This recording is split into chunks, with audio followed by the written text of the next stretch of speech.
Once more Jesus spoke to them in parables, saying, "The kingdom of heaven may be compared to a king who gave a wedding banquet for his son.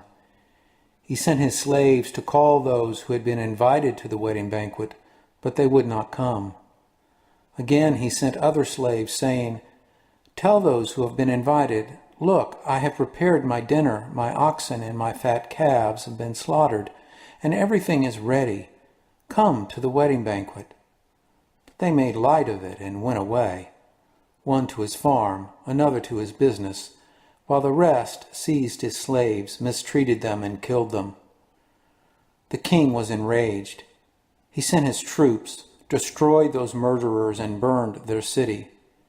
Then he said to his slaves, 'The wedding is ready, but those invited were not worthy. Go therefore into the main streets, and invite everyone you find to the wedding banquet.' Those slaves went out into the streets and gathered all whom they found, both good and bad, so the wedding hall was filled with guests. But when the king came in to see the guests, he noticed a man there who was not wearing a wedding robe. And he said to him, 'Friend, how did you get in here without a wedding robe?' And he was speechless. Then the king said to the attendants, 'Bind him hand and foot and throw him into the outer darkness, where there will be weeping and gnashing of teeth.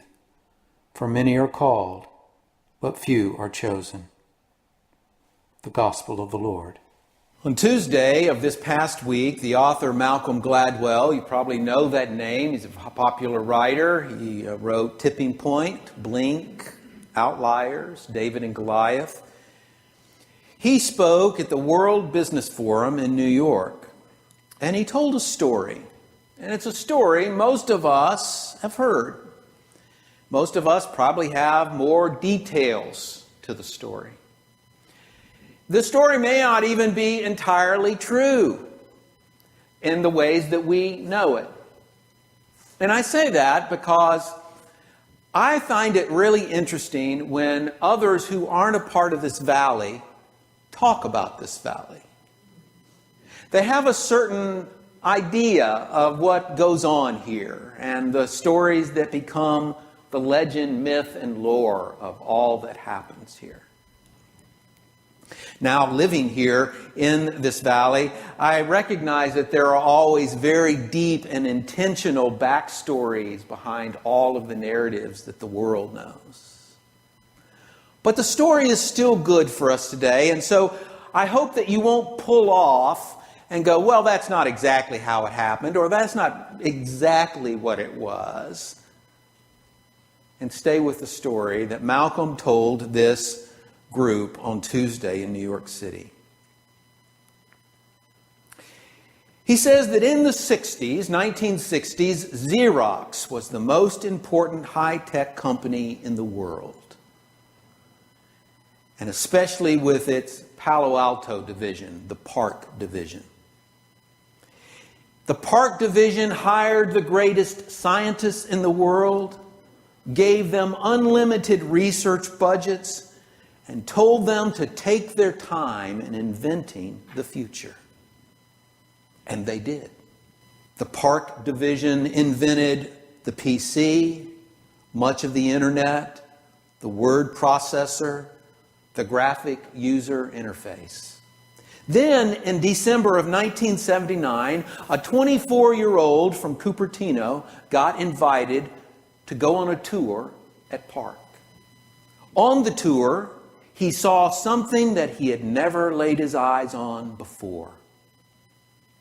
It's a device we now call a mouse. And it was able to click on an icon on a screen.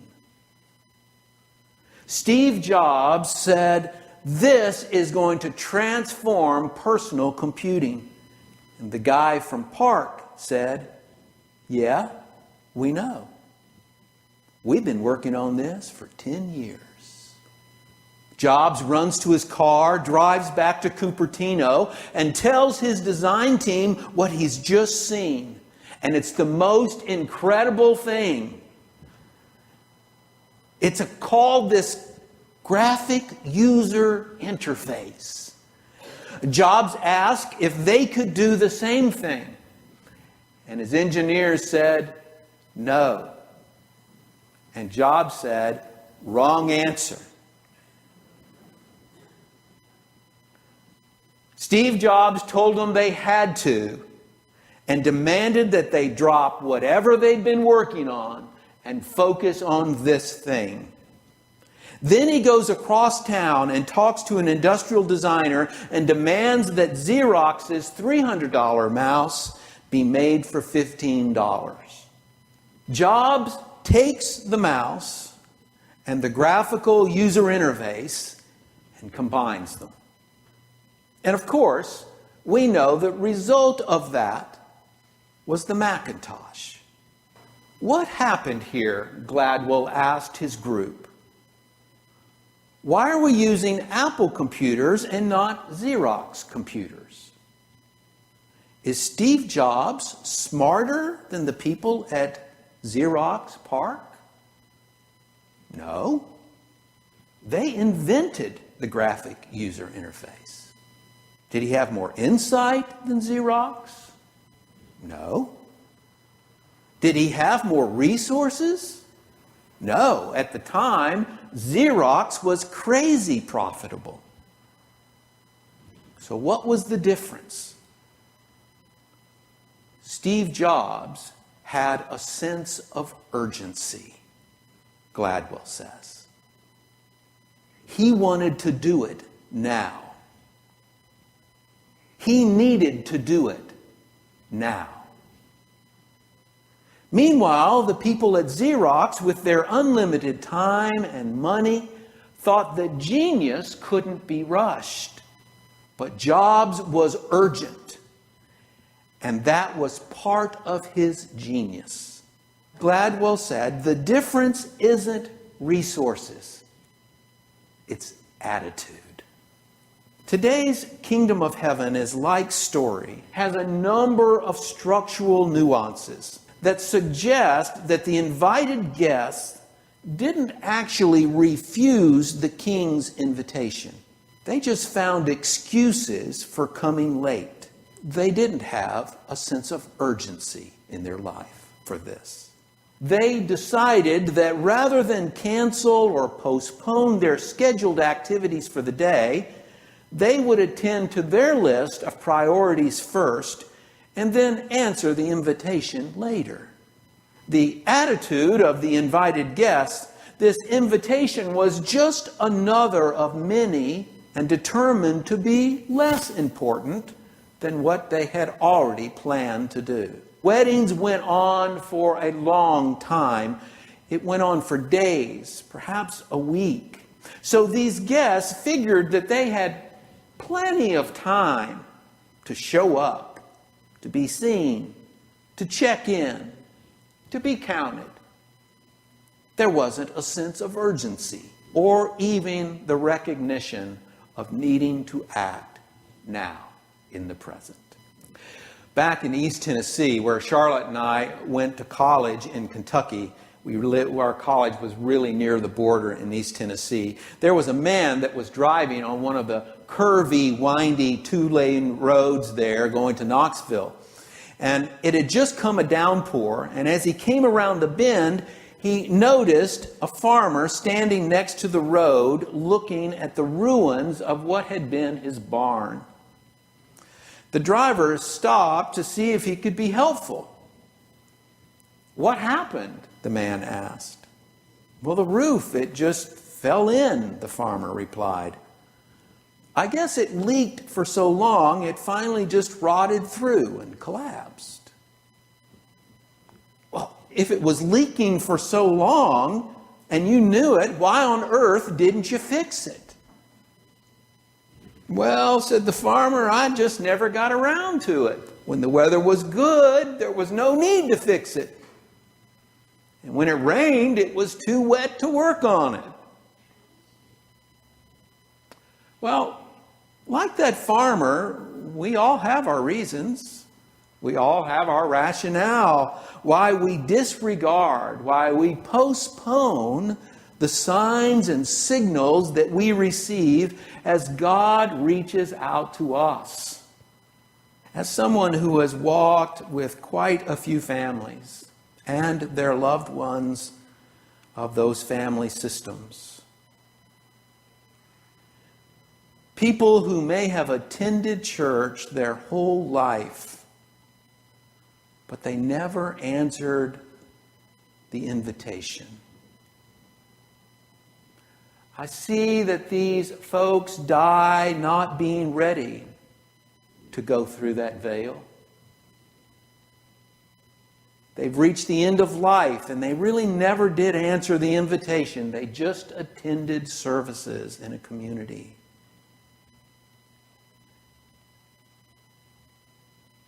It reminds me often the tragedy that people believed that faith would fill them through osmosis. That just showing up was all they needed to do in order to have a faith-filled life. And that's just not true. It's just not true.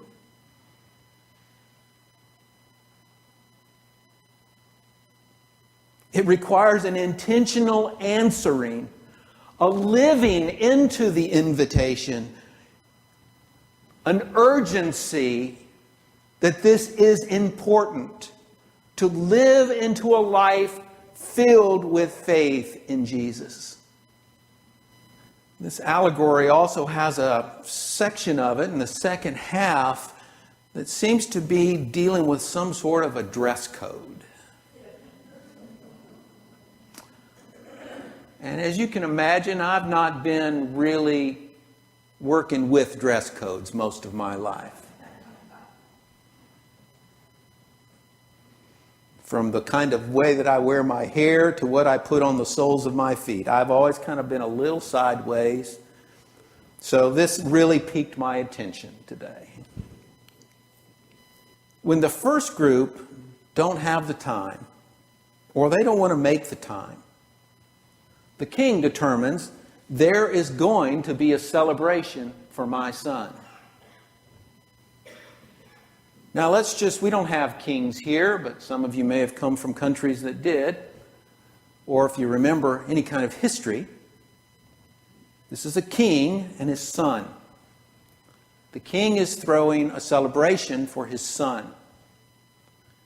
If you get invited to one of those events, and you don't show up for that event, what are you saying to the king? You don't matter. What are you saying to the heir to the throne, his son? You don't matter either. Okay, so that energy is in play, right? It's not just Ron's throwing a party for his son, Nathan. This is a king throwing a party for his son. A different piece of energy that people have dismissed it. Rebellion is in play here. Seems to be connected to our first reading from Exodus. So, the first group don't have the time. They don't want to take the time. And there is still going to be a celebration, the king says. So the king says, go invite others. Go out to the main streets and invite the good and the bad from the streets. So when the king came in to see the guests, he noticed that one man was not wearing an appropriate garment. Guests to a wedding, even those that were the poorest of poor, and they might only own one patched tunic and one cloak. So they only had one garment. That's all they owned, was what they had on their body. They knew that they needed to wear the best they had for this event. A wedding, a celebration of a new life, an adventure of life. They needed to wear the best they had. even if it meant that they went and washed the only garments they had, that they had been working in, they'd been living in for days. They knew to go wash those garments and to make them the best they could be. It also meant that people sometimes would borrow from others. I can't get this tunic, is just too frayed.